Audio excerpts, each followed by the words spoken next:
لیکن آج بہت سے ایسے مسائل جو دراصل تاریخ کے ہیں لیکن ان کا تعلق علم کلام سے بھی ہو گیا ہے، اس لیے کہ لوگوں نے ان کے بارے میں شکوک کا اظہار کیا، تأمل کا اظہار کیا اور اس پر بحثیں شروع ہو گئیں، اور یوں وہ تاریخ کا مسئلہ نہیں رہا بلکہ علم کلام کا مسئلہ بن گیا۔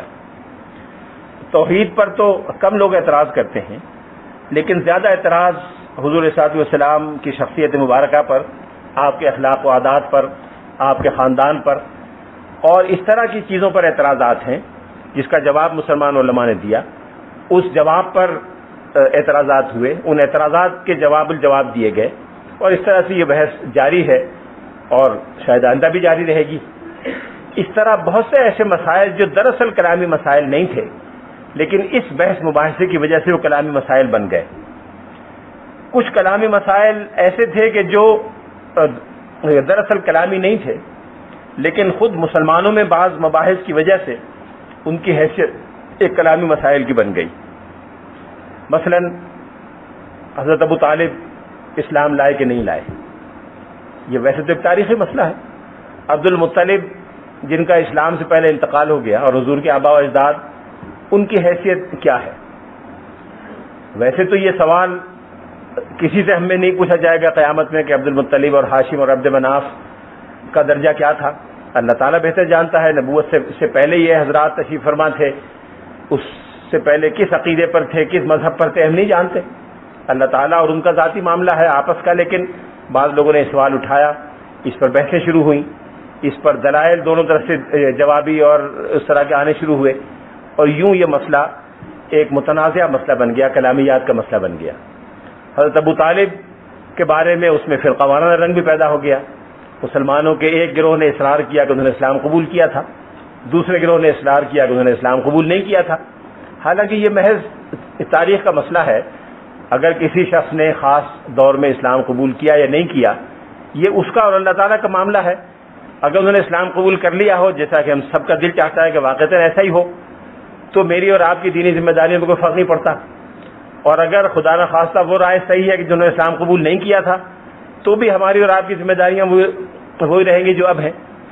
لیکن یہ مسئلہ حساس قرار دے دیا بعض لوگوں نے، اور اس پر بڑی لمبی بحثیں ہو گئیں۔ اسی طرح سے رسول اللہ صلی اللہ علیہ وسلم کے والدین کا معاملہ، بعض حضرات کی رائے ہے کہ رسول اللہ صلی اللہ علیہ وسلم کے والدین کو اللہ تعالیٰ نے زندہ کیا، انہوں نے اسلام قبول کیا، اور اسلام قبول کرنے کے بعد صحابیت کے مقام پہ فائز ہوئے، اس کے بعد دوبارہ فوت ہو گئے۔ اگر ایسا ہوا ہو تو اللہ تعالیٰ کی قدرت سے بعید نہیں ہے، بشرطے کہ ایسا ہونا ثابت ہو اور اس اصول روایت کے مطابق ثابت ہو جو اصول روایت مسلمانوں میں قابل قبول ہے۔ پھر اللہ تعالیٰ کی مشیت اور سنت کسی کو زندہ کرنے کی نہیں رہی۔ اگر ایسا ہوا ہوتا تو بہت کثرت سے یہ بات مشہور اور معروف ہوتی، مستند احادیث میں آئی ہوتی۔ غیر مستند احادیث میں اس کا آنا، اس کی بنیاد پر بعض حضرات نے اس پہ کتابیں لکھی ہیں، علامہ سیوطی بھی اس کے قائل ہیں، انہوں نے کتاب بھی اس موضوع پہ لکھی ہے۔ یہ اور اس طرح کے کئی مسائل بنیادی طور پر تاریخی مسائل تھے، لیکن وہ تاریخی مسائل نہیں رہے، کلامی مسائل بن گئے۔ کچھ اور مسائل ایسے ہیں کہ جو ایک اعتبار سے فقہی مسئلہ ہے لیکن ایک اعتبار سے وہ کلامی مسئلے ہیں، اور خاص طور پر مغربی مستشرقین نے ان کو بہت پلے اپ کیا ہے، اس پر بڑا زور دیا ہے، اس کو اچھالا ہے مجھے کہنا چاہیے۔ وہ رسول اللہ صلی اللہ علیہ وسلم کے ازواج مطہرات کی تعداد ہے۔ اسلام سے پہلے تعدد ازواج کی کوئی قید یا پابندی نہیں تھی۔ بائبل میں لکھا ہے کہ حضرت سلیمان علیہ السلام کی 1000 بیویاں تھیں، بائبل میں لکھا ہے کہ حضرت داؤد علیہ السلام کی 99 بیویاں تھیں۔ اسی طرح سے مختلف انبیاء کی مختلف بیویوں کی تعداد بائبل میں آئی ہے، 1000 اور 2000 اور 3000 اور 400 500، اس کی کوئی حد بندی نہیں تھی۔ حتیٰ کہ عیسائی یہ عقیدہ رکھتے ہیں نظری طور پر کہ حضرت عیسیٰ علیہ السلام جنہوں نے شادی نہیں کی تھی دنیا سے جانے سے پہلے، جتنی ننز ہیں یہ ان کی بیویاں ہیں، یہ اعزازی بیویاں ہیں، اور اس کے لیے تیار رکھتی ہیں اپنے کو کہ جب حضرت عیسیٰ علیہ السلام آئیں تو یہ ان کی بیویاں بن جائیں۔ کتنی ننز ہیں ماضی میں، کتنی نہیں ہیں، اب کتنی ہیں، کم از کم نظری طور پر عیسائیوں میں سے بہت سے لوگ ان کو حضرت عیسیٰ علیہ السلام کی بیویاں سمجھتے ہیں۔ اس لیے یہ بات سابقہ مذاہب کے پیروکاروں کو اعتراض کرنا تو زیب نہیں دیتا، لیکن انہوں نے اعتراض کیا۔ اس کا جواب عام طور پہ علماء اسلام یہ دیتے چلے آئے کہ یہ خصائص نبوت میں سے ہے، اور رسول اللہ صلی اللہ علیہ وسلم کو اللہ تعالیٰ نے خاص اجازت دی۔ لیکن خاص اجازت کیوں دی؟ ایک سوال پھر یہ پیدا ہوتا ہے. پھر دوسرا سوال یہ پیدا ہوتا ہے کہ خاص اجازت کی بات ایک مسلمان کے لیے تو قابل قبول ہو سکتی ہے، غیر مسلم پھر بھی اعتراض کرے گا. جو حضور کو نبی نہیں مانتا وہ تو قرآن کی اجازت ہونے یا نہ ہونے کی بات اس کے لیے کوئی معنی نہیں رکھتی. اس کا جواب دینے کے لیے ضروری ہے کہ سب سے پہلے دو باتیں پیش نظر رکھی جائیں. پہلی بات تو یہ کہ جب یہ دیکھا جائے کہ 4 کی تحدید کی آیات کب نازل ہوئی، قرآن پاک میں جن آیات میں 4 بیویوں کی تحدید ہے وہ کب نازل ہوئی. پھر یہ دیکھا جائے کہ کیا رسول اللہ صلی اللہ علیہ وسلم نے ان 4 کی تحدید کے بعد کوئی نیا نکاح فرمایا کہ نہیں فرمایا. ایک عام رائے یہ ہے کہ 4 کی تحدید سن 7 کے لگ بھگ نازل ہوئی ہے، 7 کے لگ بھگ نازل ہوئی ہے، اور رسول اللہ صلی اللہ علیہ وسلم نے جو آخری نکاح فرمایا تھے وہ بھی سن 7 میں فرمایا تھا. اگرچہ اس کی کوئی حتمی طور پہ تاریخ کا بھی تعین نہیں ہوا کہ ان میں سے پہلے کون سا واقعہ ہوا بعد میں کون سا ہوا. ایک تو یہ بات تحقیق طلب ہے جس پر ایک رائے یہ ہے جو میں نے آپ سے عرض کی.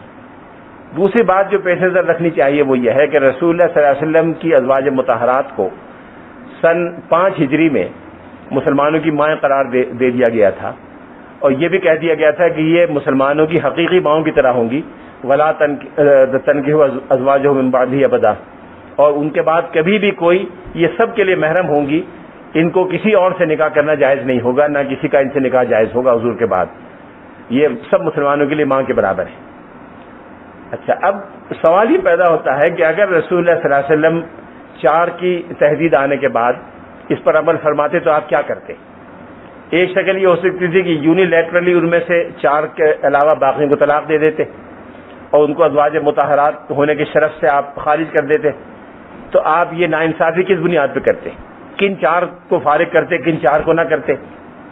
کن 5 کو فارغ کرتے اور کن 4 کو رکھتے؟ یہ ایک سوال پیدا ہو سکتا تھا. دوسرا سوال یہ پیدا ہوتا ہے کہ کئی ازواج مطہرات ایسی تھی جو نسبتاً کم سن تھیں، جن کی عمر 22، 24، 25 سال کے لگ بھگ تھی. ان کو فارغ کرنے کے بعد زندگی بھر ان کا نکاح نہ ہو تو کیا ساری زندگی وہ ایک تجرد کے عالم میں گزاریں بقیہ؟ یہ بھی ان کے ساتھ زیادتی اور ناانصافی تھی. اس لیے قرآن پاک نے ایک درمیانی حل پیش کیا. وہ یہ کیا کہ سورہ احزاب میں ہے کہ تم ان ازواج مطہرات میں سے جس کو چاہو اپنے در دولت میں رکھو، اور جس کو چاہو ترجی منتشا، جس کو چاہو ملتوی رکھو. اب اس آیت کی تفسیر میں بہت سی بحثیں متکلمین اسلام نے کی ہیں، لیکن اگر اس کو اس سیاق و سباق میں دیکھا جائے تو بات واضح ہو جاتی ہے کہ رسول اللہ صلی اللہ علیہ وسلم نے 4 ازواج مطہرات کو، ازواج مطہرات کے 2 کیٹیگریز آپ نے بنا دی. ایک وہ جن کو ایوا کا شرف بخشا، ایک وہ جن کو ارجا کے منظر میں رکھا، منزل میں رکھا، اور ان میں بھی قرآن پاک نے اجازت دی کہ اگر ان میں سے کوئی آپ رد و بدل کرنا چاہیں تو کر سکتے ہیں. اس کے بعد فرمایا کہ لا یحل لک النساء من بعد، اس کے بعد آپ کے لیے کسی عورت سے نکاح کرنا جائز نہیں ہے. گویا وہ پابندی جو بقیہ لوگوں پر تھی ایک اعتبار سے حضور پر بھی عائد ہو گئی، بقیہ کسی نئی خاتون سے نکاح ناجائز ہو گیا، اور جو 9 ازواج مطہرات اس وقت حیات تھیں ان میں یہ انتظام کر دیا گیا. پہلے حضور نے پیشکش کی کہ تم چاہو تو میں تمہیں مال و دولت دے کے فارغ کر دوں. یہ بھی سورہ احزاب میں ہے. ظاہر ہے کوئی خاتون اس شرف کو چھوڑنے کے لیے تیار نہیں تھی. پھر بعض خواتین نے تجویز کی کہ ہم اپنا حق سرنڈر کرنے کو تیار ہیں، آپ ہمیں اس شرف سے خارج نہ کریں. حضرت سودا کا اسم گرامی اس میں آتا ہے. تو یہ پھر ایک چیز آئی جو اللہ تعالیٰ کے حکم سے حضور نے کر لی. اس میں 4 حضور کے ساتھ ایوا کے طور پر رہیں اور 4 کو حضور نے ارجا کی منزل میں رکھا. یہ ایک بحث ہے جو بعض حضرات نے کی ہے اور اس کا تعلق بھی کلامیات سیرت سے، لیکن یہ کوئی قطعی رائے اس پہ دینا بڑا دشوار ہے، اس لیے کہ معاملہ اتنا نازک اور اتنا غیر معمولی محترم شخصیت کا ہے کہ حتمی طور پہ کوئی بات کہنا بڑا مشکل ہے. یہ ایک رائے ہے جو بعض حضرات نے دی ہے. میں نے اس لیے عرض کی کہ یہ مسائل بھی کلامیات سیرت میں شامل ہیں جن کا تعلق براہ راست سیرت سے ہے. ایک اور چھوٹی سی بات کہہ کے میں ختم کر دیتا ہوں. وہ بھی ایک انفرادی رائے ہے اور وہ رائے حضرت امام جعفر صادق سے منسوب ہے. حضرت امام جعفر صادق بہت بڑے فقیہ تھے، اہل بیت سے تعلق رکھتے تھے. قرآن پاک میں جو آیا ہے کہ سبحان الذی اسری بعبدہ لیلا من المسجد الحرام الی المسجد الاقصی، مسجد حرام سے مسجد اقصی تک لے گئی. مسجد اقصی کے بارے میں سب کا نقطہ نظر صحابہ کے زمانے سے اب تک یہی ہے کہ مسجد اقصی سے بیت المقدس کی مسجد یروشلم کی مسجد مراد ہے۔ امام جعفر صادق سے یہ بات منسوب ہے کہ اس سے بیت المعمور مراد ہے، ساتویں آسمان والی مسجد۔ جن حضرات نے اس بات کی تائید کی ہے وہ یہ کہتے ہیں کہ شواہد سے اندازہ ہوتا ہے کہ یہ واقعی یہ بات درست ہے، شواہد سے اس کی تائید ہوتی ہے۔ وہ یہ کہتے ہیں کہ قرآن پاک ایک بہت بلیغ اور فصیح کلام ہے، اور کلام بلیغ کا ایک شعبہ یہ بھی ہے کہ اگر دو بڑے کارنامے ہوں، اس میں چھوٹے کارنامے کا تذکرہ ہو، بڑے کارنامے کا تذکرہ نہ ہو، تو یہ بلاغت کے خلاف ہے۔ اللہ تعالیٰ کی قدرت حضور کو رات مکہ مکرمہ سے بیت المقدس لے گئی، یہ بھی بڑا کارنامہ ہے، بڑا معجزہ ہے، لیکن اس سے کہیں بڑا معجزہ یہ ہے کہ روئے زمین سے آسمانوں کی سیر کروائی اور بیت المعمور تک لے جا کے دکھا دیا۔ تو یہ بات سمجھ میں نہیں آتی کہ اس چھوٹے کارنامے کا اس بڑے معجزے کے ایک نسبتاً چھوٹے پہلو کا تذکرہ تو ہو اور بڑے پہلو کا تذکرہ نہ ہو۔ اس لیے مسجد اقصی سے وہ مسجد مراد ہے جو بیت المعمور کے نام سے مشہور ہے۔ پھر دوسری دلیل وہ یہ دیتے ہیں کہ قرآن پاک میں روم کو ادنی الارض کہا گیا ہے، یعنی قریب کے علاقے میں۔ اگر روم قریب کا علاقہ ہے جو اس سے بعد میں ہے، تو جو چیز اس سے پہلے ہے اس کو دور کی مسجد کیسے کہا جا سکتا ہے؟ مسجد اقصی دور کی مسجد سے تو وہ مسجد ہوگی جو روم سے بھی دور ہو، روما کو قریب کی سرزمین کہا گیا۔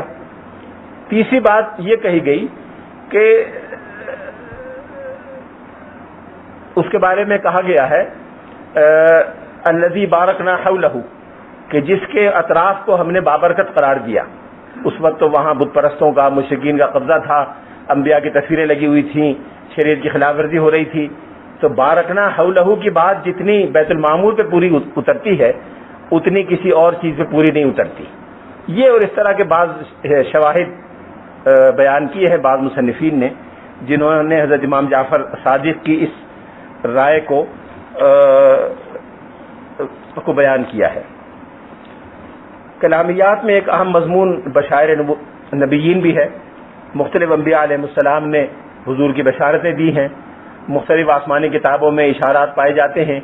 ان اشارات کو بہت سے لوگوں نے الگ کتابوں کی شکل میں جمع کیا ہے، بشائر النبیین کے نام سے الگ کتابیں بھی موجود ہیں، اور تمام سیرت نگاروں نے ان کے حوالے دیے ہیں۔ اردو زبان میں بھی اس موضوع پر کتابیں موجود ہیں۔ کلامیات سیرت پر اردو زبان میں بہت سے مصنفین نے بہت اچھی کتابیں لکھی ہیں۔ غالباً سب سے زیادہ جامع بحث ہمارے بر صغیر کے دو مصنفین نے کی ہے، مولانا قاضی سلیمان منصور پوری نے رحمۃ اللہ عالمین میں، اور علامہ سید سلیمان ندوی نے سیرت النبی کی 2 جلدوں میں۔ یہ وہ چند چیزیں تھیں جن کا تعلق سیرت اور علم کلام سے تھا۔ یہ علم کلام اور سیرت کے مشترک مضامین ہیں۔ سیرت کو سمجھنے کے لیے یہاں علم کلام کا مطالعہ ضروری ہے، اور علم کلام کے اس پہلو کو سمجھنے کے لیے سیرت کا مطالعہ ضروری ہے۔ اس لیے مناسب میں نے سمجھا کہ یہ چیزیں سیرت پر گفتگو کے اس سلسلے میں پیش کر دی جائے۔